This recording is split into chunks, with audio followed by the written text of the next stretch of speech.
O Tenentista foi um movimento político-militar baseado em uma série de rebeliões de jovens oficiais de baixa e média patente do Exército Brasileiro, tenentes de camadas médias urbanas que estavam insatisfeitos com o governo da República Oligárquica no início da década de 1920 no Brasil.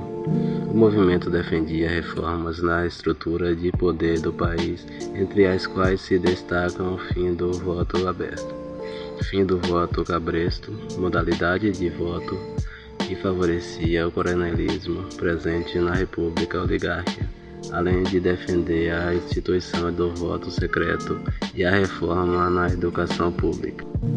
Coluna Prestes, ou Coluna Miguel Costa Prestes, foi um movimento político-militar brasileiro ocorrido entre 1924 e 1927, ligado ao tenentismo. O principal motivo para a criação do movimento foi a insatisfação com o governo de Arthur Bernardes e o regime oligárquico característico da República Velha, conhecido como política do café com leite.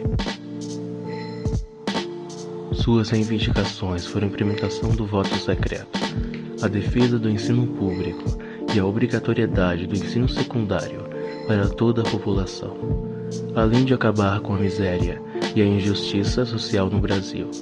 Em seus 2 anos e meio de duração, a coluna, composta de 1.500 homens, percorreu cerca de 25.000 quilômetros, através de 13 estados do Brasil.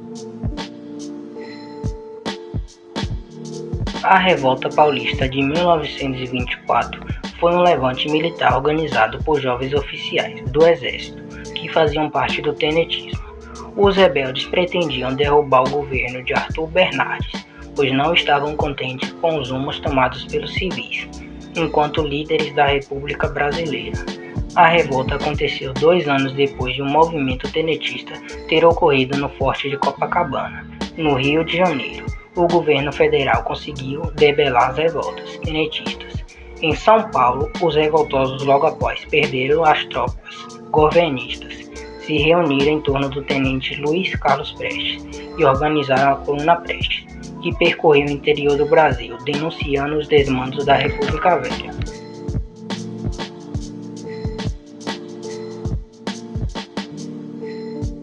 Em 1945, o tenentismo antigetulista conseguiu depor Getúlio Vargas e lançou a candidatura do brigadeiro Eduardo Gomes, um nome sempre ligado ao tenentismo.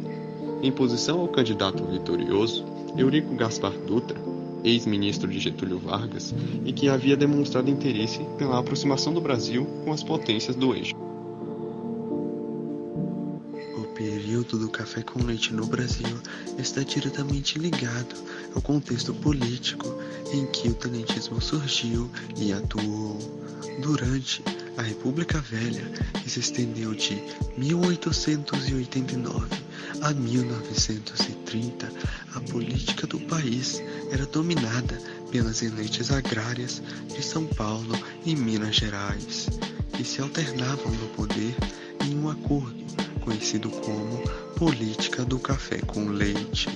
No entanto, essa prática acabou gerando um sistema político oligárquico, no qual o poder era concentrado nas mãos de poucos grupos econômicos e políticos.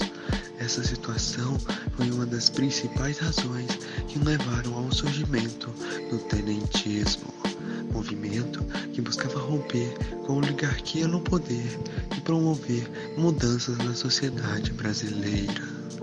Essa política se baseava na alternância de poder entre esses 2 estados, que representavam as maiores economias agrícolas do país na época.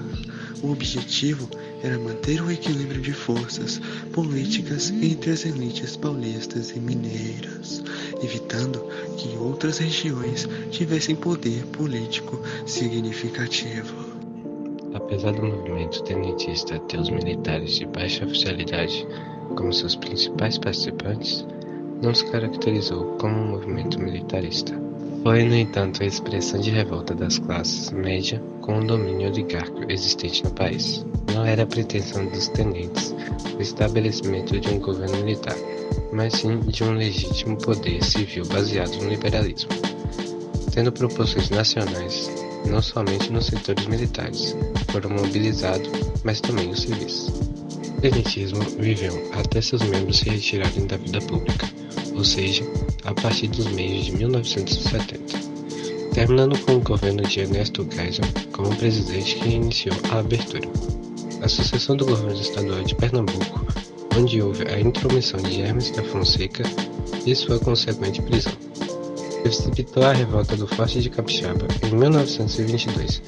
Tal movimento não possuía uma proposta definida, tendo conteúdo mais corporativista de defesa da instituição militar, deflagrou-se assim o tenetismo. O tenetismo, ele tinha esse nome porque ele era liderado por tenentes, mas também alguns, de grande maioria, eram só oficiais de baixa patente. O propósito era reconquistar o poder perdido com a República Velha, realizar outras propostas militares como o voto secreto, fim da corrupção, Estado mais forte, reforma escolar, independência do poder judiciário, entre outros.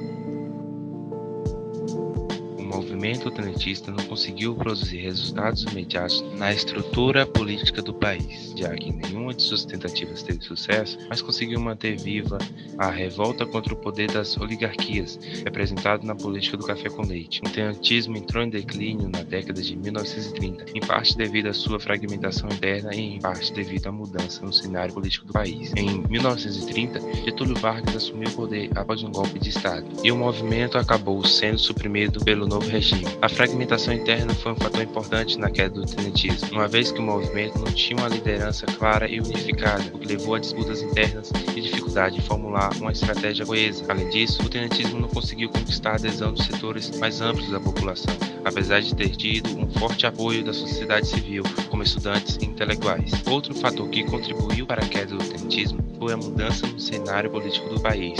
Com a ascensão de Getúlio Vargas ao poder em 1930, Vargas implementou medidas populistas e autoritárias que acabaram por enfraquecer o movimento e suprimi-lo. A supressão pelo regime foi outro fator que levou ao declínio do tenetismo. O novo regime de Vargas utilizou a força e a repressão para suprimir o movimento e outras formas de oposição da política. A partir daí, o movimento perdeu força e foi gradualmente desaparecendo. Apesar de ter sido derrotado, o tenetismo deixou um legado importante na história política do Brasil. Suas demandas por uma sociedade mais justa e democrática influenciaram outros movimentos políticos no país, como a Aliança Liberal e a Revolução Constitucionalista de 1932. O tenetismo também ajudou a moldar o pensamento político de futuros líderes intelectuais brasileiros.